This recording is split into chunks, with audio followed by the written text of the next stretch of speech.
Friends, ಇವತ್ತು ನಾನು beans ಮತ್ತು ಬಟಾಣಿಯನ್ನು ಮಿಕ್ಸ್ ಮಾಡಿ ಒಂದು ಸಬ್ಜಿ ಮಾಡ್ತಾಯಿದ್ದೀನಿ. ಸೊ ಅದಕ್ಕೆ ಒಂದು ಸ್ವಲ್ಪ ಕೊತ್ತಂಬರಿ, ಕರಿಬೇವು, ಸ್ವಲ್ಪ ತೆಂಗಿನಕಾಯಿ, ಒಂದು ಹಸಿಮೆಣ್ಸಿನ್ಕಾಯಿ ಇದನ್ನು ನಾನು ಮಿಕ್ಸಿಗೆ ಹಾಕ್ಕೊಳ್ತಾ ಇದ್ದೀನಿ. ಸ್ವಲ್ಪ ಕೊತ್ತಂಬರಿ ಹಾಕ್ಕೊಂಡಿದ್ದೀನಿ, ನಂತರ ಒಂದು ಸ್ವಲ್ಪ ಹಸಿ ತೆಂಗಿನಕಾಯಿ, ಆನಂತರ ಒಂದು ಸ್ವಲ್ಪ ಕರಿಬೇವು, ಶುಂಠಿ, ಬೆಳ್ಳುಳ್ಳಿಯನ್ನು ಹಾಕಲ್ಲ, ಒಂದು ಅಥವಾ ಎರಡು ಹಸಿಮೆಣ್ಸಿನ್ಕಾಯಿ, ಎಷ್ಟು ಖಾರ. ಬೀನ್ಸು ಮತ್ತು ಬಟಾಣಿನ ಒಂದು 5 ನಿಮಿಷ ಚೆನ್ನಾಗಿ ಕುದಿಸ್ಬಿಟ್ಟು ನಾನು ನೀರು ತೆಗೆದು ಸೋಸ್ಕೊಂಡು ಇಟ್ಕೊಂಡಿದ್ದೀನಿ. ಈ ಥರ ತರಕಾರಿಗಳನ್ನ ಬೇಯಿಸ್ಕೊಂಡಿದ್ದೀನಿ. ಸೊ ಇದು ಬೇಯಿಸ್ಕೊಂಡು ಆಗಿದೆ. ಈ ಕಡೆ ಒಂದು ಮಿಕ್ಸಿ ಮಾಡಿಕೊಂಡು ಆಗಿದೆ, ತೆಂಗಿನಕಾಯಿ ಮತ್ತು ಕೊತ್ತಂಬರಿ, ಹಸಿಮೆಣ್ಸಿನ್ಕಾಯಿ, ಶುಂಠಿಯನ್ನೆಲ್ಲ ಚೆನ್ನಾಗಿ. ಸೊ ಈಗ ನಾನು ಒಂದು ತವ ಇಟ್ಕೊಂಡು ತವಕ್ಕೆ 1 ಟೇಬಲ್ ಸ್ಪೂನಷ್ಟು ಸಾಸಿವೆ ಎಣ್ಣೆಯನ್ನು ಹಾಕ್ಕೊಳ್ತಾ ಇದ್ದೀನಿ. ಸೊ ಒಂದು ಸಾಸಿವೆ ಎಣ್ಣೆ ಹಾಕ್ಕೊಂಡ್ಮೇಲೆ ಅದು ಚೆನ್ನಾಗಿ ಎಣ್ಣೆ ಕಾದ ನಂತರ ನಾನು ಅದಕ್ಕೆ ಒಂದು ಸ್ವಲ್ಪ ಜೀರಿಗೆ, ಕಡಲೆಬೇಳೆ, ಉದ್ದಿನಬೇಳೆ, ಆನಂತರ ಒಂದು ಸ್ವಲ್ಪ ಸಾಸಿವೆಯನ್ನು ಹಾಕ್ಕೊಂಡು ಅವುಗಳನ್ನು ಚೆನ್ನಾಗಿ ಚಟ ಅಂತ ಸಿಡಿಸ್ಕೋಬೇಕು.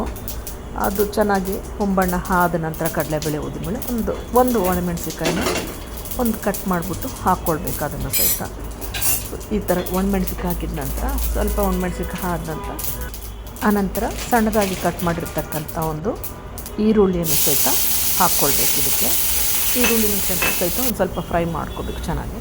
ಆನಂತರ ಒಂದು 5-6 ಎಸಳು ಕರಿಬೇವು ಹಾಕ್ಕೊಳ್ಬೇಕು. ಕರಿಬೇವನ್ನು ಹಾಕಿ ಅದನ್ನು ಒಂದು ಸ್ವಲ್ಪ ಬಿಸಿ ಫ್ರೈ ಮಾಡಿಕೊಂಡು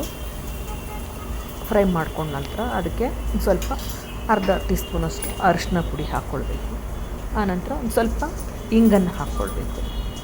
ಇಂಗು, ಅರಿಶಿನ 2 ಹಾಕಿ ಮತ್ತು ಸ್ವಲ್ಪ ಅದನ್ನು ಸ್ಪೂನಿಂದ ಕೈ ಆಡಿಸ್ಕೊಳ್ಬೇಕು. ಸೊ ಈ ಥರ ಈ ಒಂದು ಮಸಾಲೆ ಒಗ್ಗರಣೆ ರೆಡಿಯಾಗಿದೆ. ಈಗ ಮಿಕ್ಸಿ ಮಾಡಿ ಇಟ್ಕೊಂಡಿರ್ತಕ್ಕಂಥ ಒಂದು ತೆಂಗಿನಕಾಯಿ ಕೊತ್ತಂಬರಿ ಪೇಸ್ಟನ್ನು ಹಾಕ್ಕೊಳ್ಬೇಕು. ಸೊ ಸ್ವಲ್ಪ ತಿಕ್ನೆಸ್ ಆದರೆ ಸ್ವಲ್ಪ ಅದು ಬೇಯಿಸಿರ್ತಕ್ಕಂಥ ತರಕಾರಿ ಬೇಯಿಸಿರ್ತಕ್ಕಂಥ ನೀರನ್ನೇ ಮಿಕ್ಸಿ ಜಾರ್ಗೆ ಹಾಕಿ ಹಾಕ್ಕೊಳ್ಬೇಕು. ಈ ಥರ ಒಂದು ಗ್ರೇವಿ ರೆಡಿಯಾಗಿದೆ ಬೀನ್ಸು ಮತ್ತು ಬಟಾಣಿ ಪಲ್ಯಕ್ಕೆ. ಸ್ವಲ್ಪ ನೀರು ಹೆಚ್ಚಾಗಬೇಕು ಅಂದರೆ ನೀರು ಹಾಕ್ಕೊಂಡಿದ್ದೀನಿ ನಾನು. ಸೊ ಗ್ರೇವಿ ಹೆಚ್ಚಬೇಕು ಅಂತಂದರೆ, ಗ್ರೇವಿ ಸ್ವಲ್ಪ ಕಡಿಮೆ ಇರಬೇಕು ಅಂದರೆ ನೀರು ಕಡಿಮೆ ಹಾಕ್ಕೊಂಡ್ರೂ ಸಾಕಾಗುತ್ತೆ.